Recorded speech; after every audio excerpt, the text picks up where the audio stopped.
Chapter 2. A Deep Recession but Not a Depression in 1975. The Impact of Big Government. Chapter 2.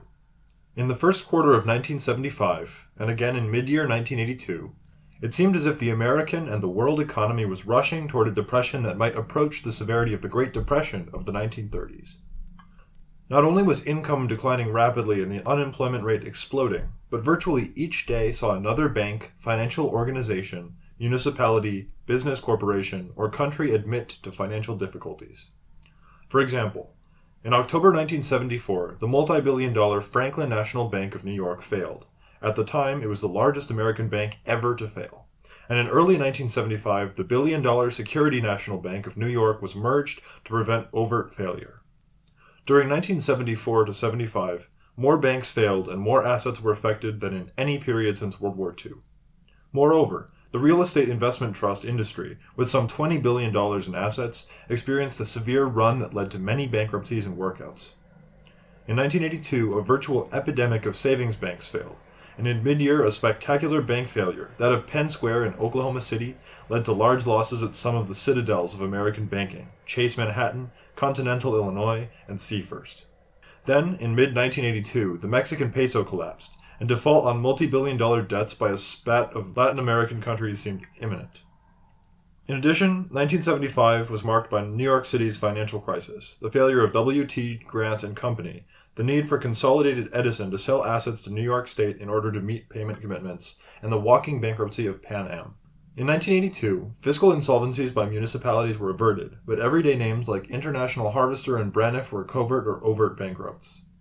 In both episodes, financial disarray seemed to be contagious, and there were fears that all asset values would soon be affected. A financial crisis seemed to be in the making. But in May 1975 and in November 1982, the downward movement was abruptly halted and the strong business cycle expansion began.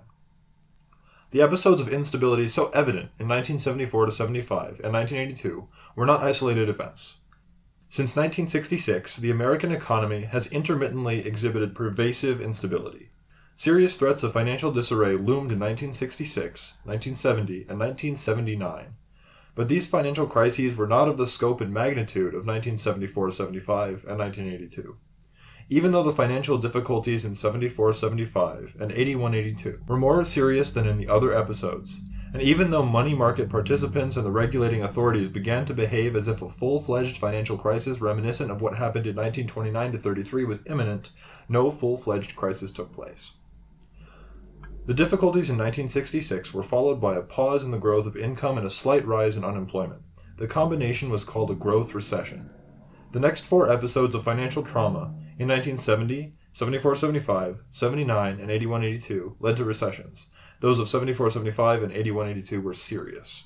The depth of the decline in 1974 to 75 and the limping nature of the recovery that followed, due largely to the persistence of financial difficulties, make what happened in 74-75 either a mildly serious depression or a deep recession. The recession of 81-82 can be characterized in the same way. The financial trauma and recession after 1966 are not the only evidence of increased instability in the U.S. economy.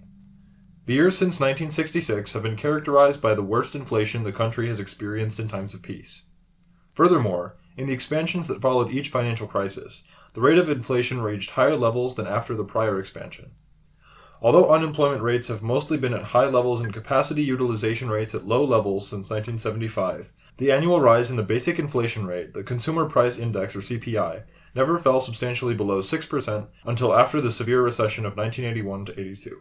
In order to design economic policy for the United States, it is necessary to understand why our economy is significantly more unstable now than earlier in the post-war period, and why this instability did not lead to a deep and persistent depression. The performance of the American economy in the past decade may be nothing to be proud of, but at least the disaster of a Great Depression was avoided.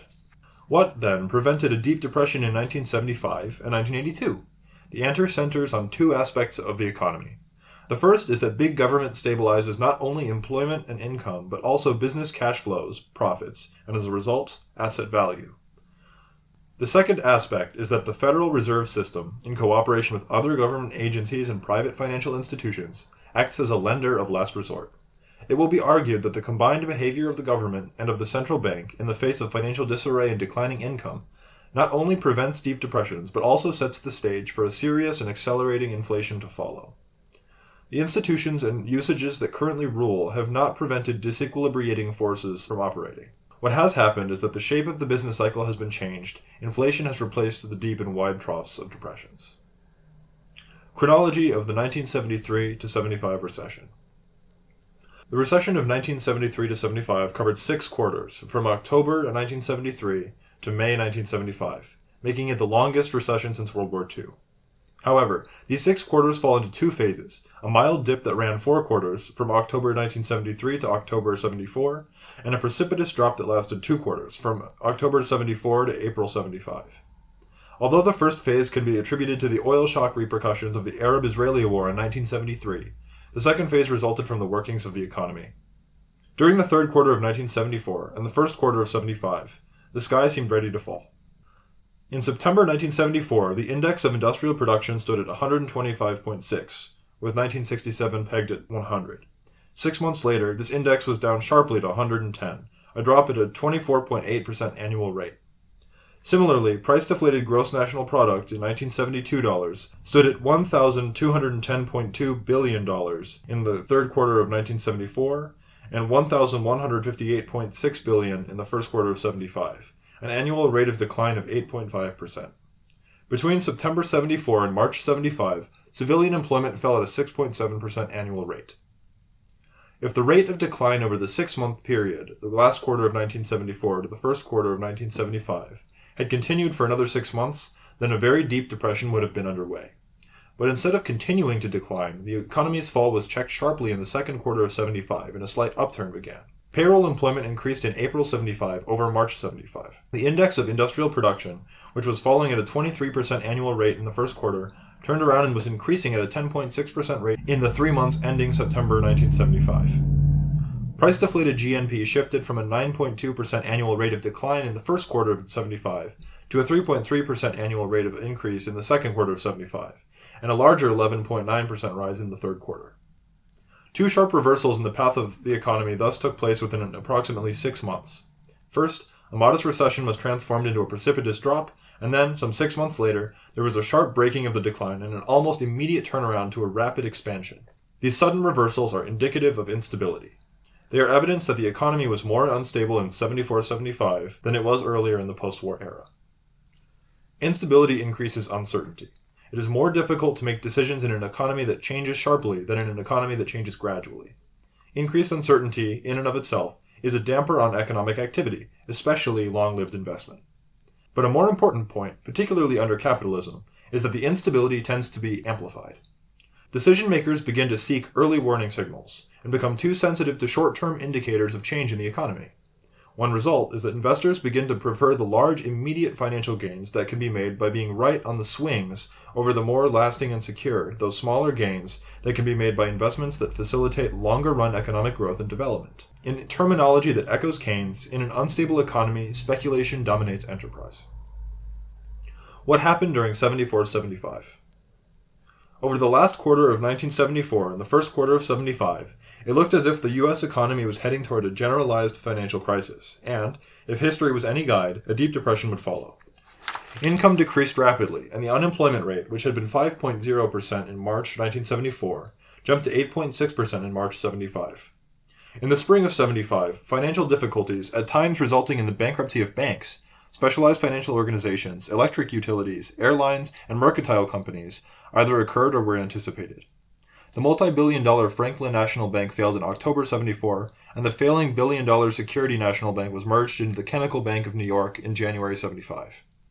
Europeans, too, feared that the world economy was heading toward a debacle that would match the conditions of 29-33.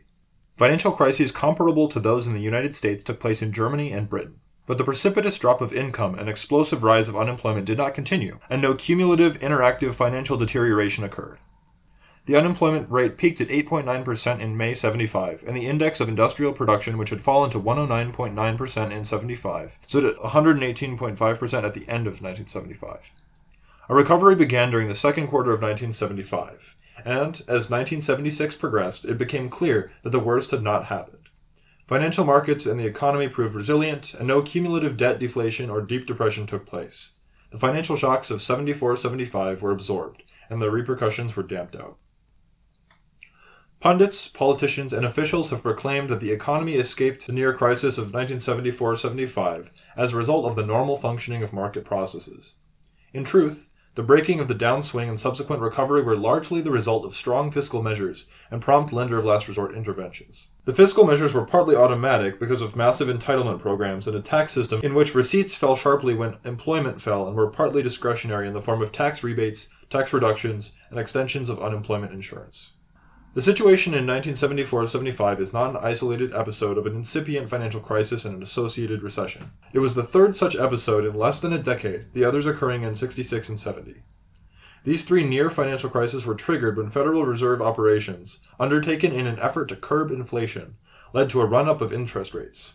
Attempts, however, by the Federal Reserve to halt inflation prior to the mid-1960s had not triggered a near financial crisis, because the financial environment in which the Federal Reserve has operated since the mid-1960s has differed critically from the environment immediately after World War II.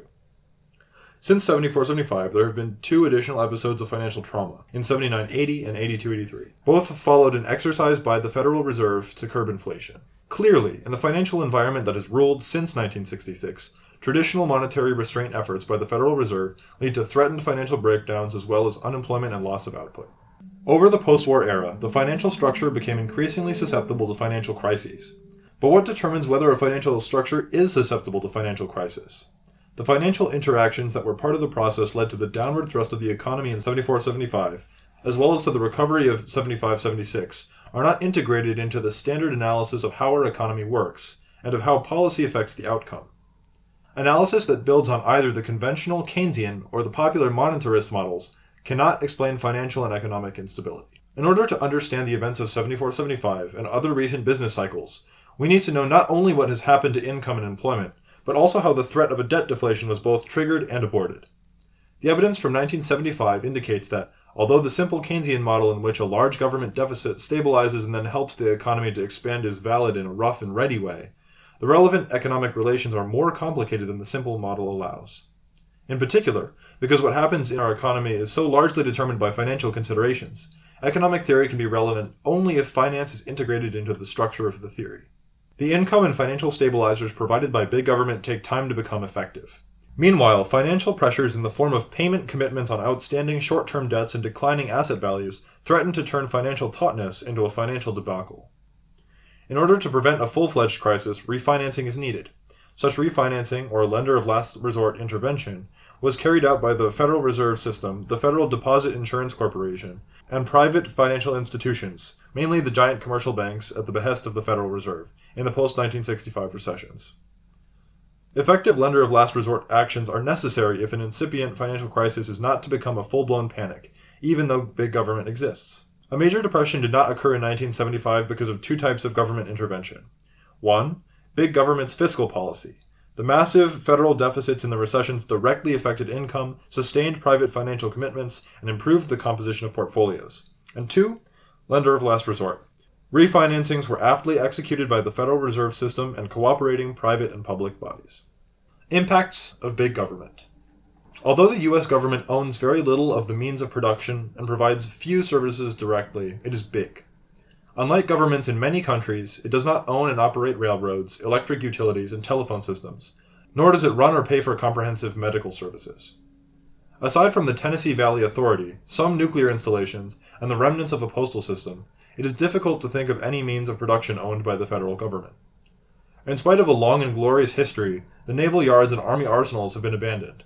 Military procurement now takes the form of contracts to ostensibly private firms. To understand how our government is big, government spending must be divided into four parts. 1. Government employment and spending on government production, the armories of history, the postal service, and the personnel portion of military spending. 2. Government contracts, for airplanes and missiles from Lockheed, paper from think tanks such as the Rand Corporation, or highways built by the friendly neighborhood contractor. 3. Transfer payments, Social Security, Medicare, unemployment insurance, etc. And 4. Interest on the government debt. In recent years, neither government employment nor government contracts, aside from the military, have made government bigger in terms of its aggregate demand, financial flows, and portfolio effects. The government is bigger now mainly because military spending, transfer payment schemes, and the costs of servicing the national debt have grown. Transfer payment schemes in particular have become so large a part of government since World War II that the cyclical impact of government spending is now largely determined by their impact. A transfer payment is a one-sided transaction, in contrast to an exchange, which is two-sided. In a transfer payment, a unit receives cash or goods and services in kind without being required to offer anything in exchange. A transfer payment recipient conforms exactly to the economic status of a dependent child. A unit receiving a transfer payment does not provide inputs into the production process.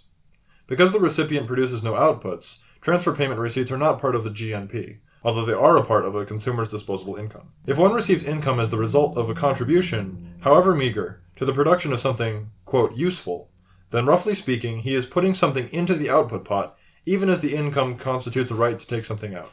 In a market economy, the market value of what a production unit finances for its workers and owners to take out cannot be greater than the excess of the unit's sales proceeds over purchased inputs for any considerable period of time without the production unit running into financial difficulties. The excess of sales proceeds over the costs of purchased non-labor inputs normally finances the entitlements a production unit's workers and investors can take out of the economy's output. If GNP is considered to be a pot, then the value of what the participants in production can take out is related to the value of what they put in. A transfer payment as part of disposable income finances taking out without requiring any offsetting contribution to the pot. The cliché, fair exchange is no robbery, applies to income received from work, but it does not necessarily apply to income received as a transfer payment. Today, a good part of the rights to taking out are based on legislated, moral, or customary usages, not on explicit current or past contributions. A worker on unemployment insurance receives funds without making a current contribution to output. If the same worker received the same income on a work relief or work projects administration type program, then he can be presumed to have made a contribution to GNP equal to his income. If the WPA output is useful and is sold, WPA-type relief for the unemployed is less inflationary than unemployment insurance. If the WPA output is useful, even if it is not sold in the market, then it makes a contribution to the well-being of those who find the output useful, and presumably a tax or user's fee offset to all or part of the WPA spending could be collected. The military payroll as well as the income derived from defense contracts are income receipts that make no contribution to current useful output, and are at least as inflationary as transfer payments. Because of the greater weight of transfer payments in government spending schemes over the past years, the direct impact of much of government spending on disposable income without any initial effect on employment and measured GNP. Measurements and problems of definition are involved, of course, in these distinctions. If the federal government spent as much on employing doctors and nurses, for example, as it now spends on Medicare and Medicaid, then such healthcare spending would not be considered a transfer payment, but instead a government purchase of goods and services. Big government was one cause of the halt in the sharp decline of the economy from the second quarter of 74 to the first quarter of 75, and the reversal toward the strong expansion that occurred in the spring and summer of 1975.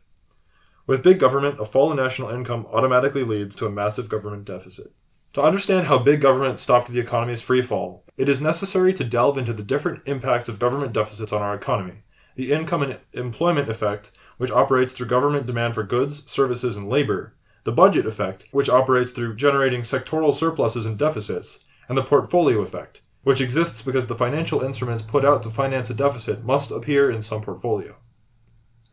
The first effect is familiar and is dealt with in models that set out how GNP is determined. The second and third impacts of government are often ignored. They are important, however, because the economy is both an income-producing and distributing system and a complicated, interdependent, and sophisticated financial system. Once these various facets are recognized, the effect of big government on the economy is much more powerful and pervasive than is allowed by the standard view, which neglects the financial flow and portfolio implications of a government deficit. The standard view focuses solely on the direct and secondary effects of government spending, including transfer payments and taxes on aggregate demand. The expanded view allows both for the cash flows that other sectors need in order to fulfill commitments and for the need to secure assets and portfolios in the aftermath of a financial disturbance. The reversal, during the winter of 1975, of the steep decline in income took place because the federal government's automatic reflex was to throw money at the problem without considering longer-term benefits and costs. Thus, the truth of the essential Keynesian proposition, that increased government spending and tax cuts, if carried far enough, will halt the precipitous decline of the economy, was conclusively demonstrated in the recession of 74-75. As a result of that experience, the issues in economic theory and policy that we should have to face are not about the ability of prodigious government deficit spending to halt even a very sharp recession, but about the relative efficiency of specific measures and the side and after effects associated with particular policy strategies. Given the proven power of the deficits of big government, The overriding policy issue really should be the determination of the structural effects and objectives of government action. Once government is big, it must be concerned not only with aggregates, but with for whom to produce, how to produce, and what kind of output to produce. The Reagan effort to reduce government, which has failed so far because of the impact of defense spending, entitlements, and interest payments, would, if successful and if carried too far, make our economy more susceptible to downside instability. The big government impact was clearly evident in the recession of 81-82 and the recovery of 83-84. The power of big government and enormous deficits to contain downside instability was demonstrated.